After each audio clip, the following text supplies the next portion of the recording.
Hi everybody and welcome to Seeking the Sacred Earth. Today I'm sharing what I've learned about the fall equinox, the autumnal equinox, or what it's called in the Celtic Wheel of the Year, MABON. So the Wheel of the Year is an ancient idea, template, that follows the cycles of the seasons, of the planting and harvest, and how the seasons affected our culture, really even pre-Christianity. So where we're at now in this circle of the year, this wheel of the year, is the autumn equinox, which will be exact on Saturday. So the ancient people of our planet, they followed the seasons because they had to. Their lives depended on it. But as we look at the wheel of the year, we can also see its correlation to the phases of the moon. So for instance, we have in the wheel of the year, Halloween, which is also called Samhain, is technically the new year. And that would technically symbolize and be a parallel to the new moon.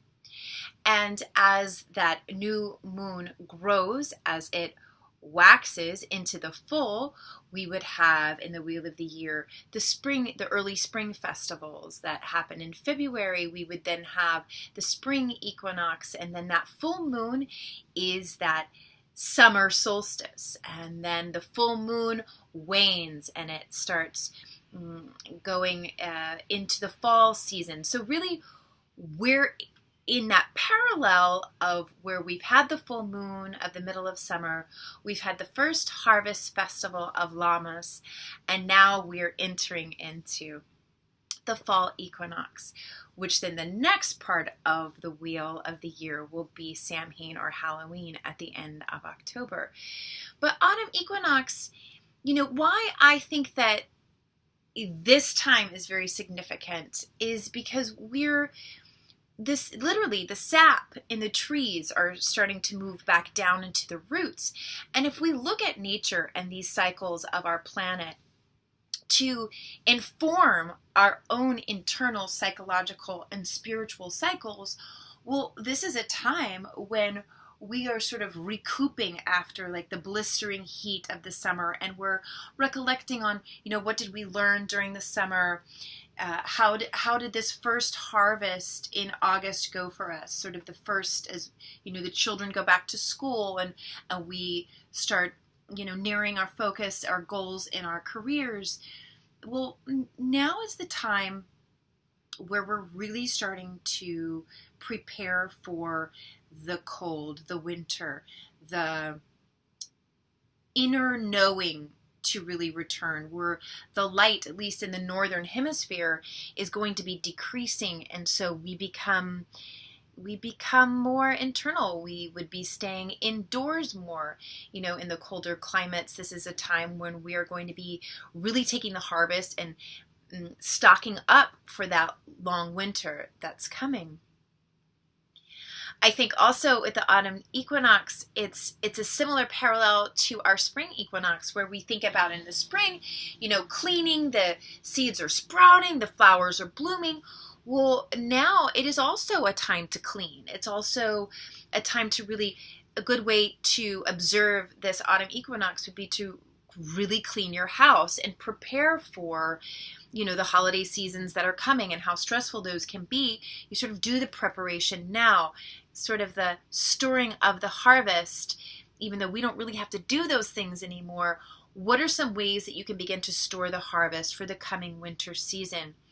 But it's also a time to, really give thanks for what we have. And yes, we have, Thanksgiving to do that in America. But even that, in these very changing political times, even that holiday we're all sort of rethinking it. So in my life, I'm really using this autumn equinox to be that Thanksgiving time, to be that time of really finding gratitude for the fruits of my labors, the fruits of our society's labors, all the wealth that we have. And specifically, I live in America, so I'm going to speak about Western culture. We have so much abundance, and to really be grateful for that, and to make those lists, and to have a meal, some of the fruits and vegetables that really symbolize this time is corn and apples, and to really explore and get creative with some apple dishes and corn dishes, and really trying to connect, even though we're in a very fast-paced society filled with technology, really trying to hone back, to come back in to this simple cycle, this wheel of the year that our ancient ancestors observed.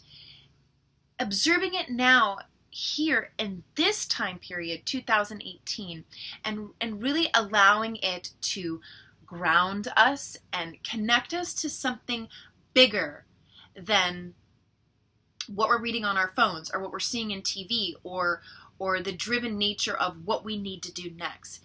To take this time on this autumn equinox, this coming weekend, this next few days as we lead up to it, to really think about, the tree, the sap is leaving the bark and it's going back into the roots. How can we do that? One of the things that I'm going to do as well, and I wanted to share with you guys, is because we're going back into what is called, the dark, colder time of year, is to make a dream sachet to put in my pillowcases and in my child's pillowcase, which is basically, you take the herb mugwort, which is very easy to find. You can even buy tea bags of mugwort, and you put it in a little sachet, and you just bless the herb. You tell the herb, thank you so much for all of your beneficial properties, and we ask you to really illuminate our dreams and make our dreams filled with symbols that we can use to raise the vibration of our life. And then that is basically that dream prayer for the fall season going into winter, that you're really just allowing your limbic system to make the connection with something tangible and physical, saying, this is our intention for our sleep time, for our dream time, as this new season is emerging.